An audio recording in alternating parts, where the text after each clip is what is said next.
Hi, I'm Jonathan Koch, and I'm an assistant professor of English and the coordinator of the Digital Humanities program here at Pepperdine University. As part of our Introduction to the Digital Humanities course, I've had the privilege of working with students on a project to digitize and contextualize this 16th century Franciscan antiphonal that we have in our special collections. Antiphonals like these were used in Franciscan monasteries and convents to guide monks and nuns through the liturgy of special feast days.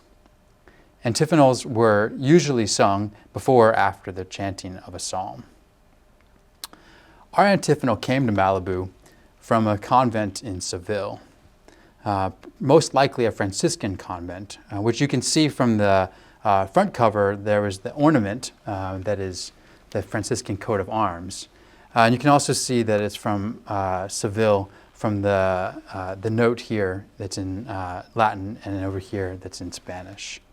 But on the first page, we can get a subtler clue of its Franciscan origins. So this is a typical page of an antiphonal. And you've got the music notation and then the Latin text for the antiphon.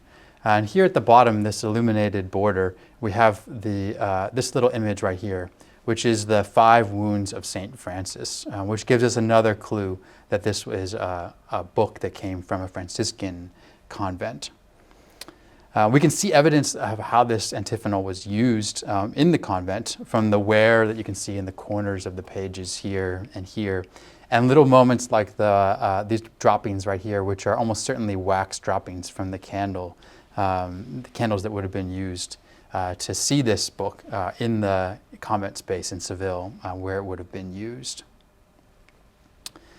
Looking further into the book, we can see some other ways that this book was used throughout the years. Although there's a lot of text here that's been kind of continuously paginated and ordered, there are other parts where there have been adjustments and changes made.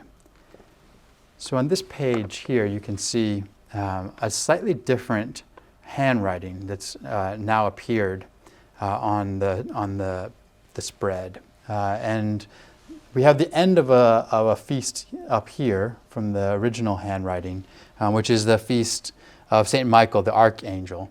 And then here we have a new bit of handwriting, a different type of handwriting. And this is for a feast to St. Anthony of Padua. And the original ending of the feast of Michael, the Archangel, has been scraped away. Because this is a animal skin book, a parchment book, you can actually scrape away the top layer, and you can see how that's been done there. And then a new text has been written in its place. And we can imagine that this might have occurred when somebody changed their mind about which feasts were the most important. Maybe there was a particular patron or a particular leader that wanted the Feast of St. Anthony in this book instead of the ending of the Feast of Michael the Archangel. And so you can see how these books were living books. These are books that are being used in the convent throughout multiple generations of nuns, and it would have been adjusted for that use. And the materials of the book are very adaptable to that, with the ability to scrape off in what we call a palimpsest. That's what this kind of page is called. Not only were these books used for special feast days, but also for more common daily practices. And I like this page here because it shows us a page that's been fairly well worn. We have in the corner a bit that's been repaired because of how many times this page was turned over and over again. And you can even see the bookmarks here, which would have been used to mark out the particular pages for the day. I put it at this page because I like it. And you've got the wax marks here that we noticed on the first page. But this is an example of a page that's a fairly common page. It's part of common time. It's not for a particular fancy feast day.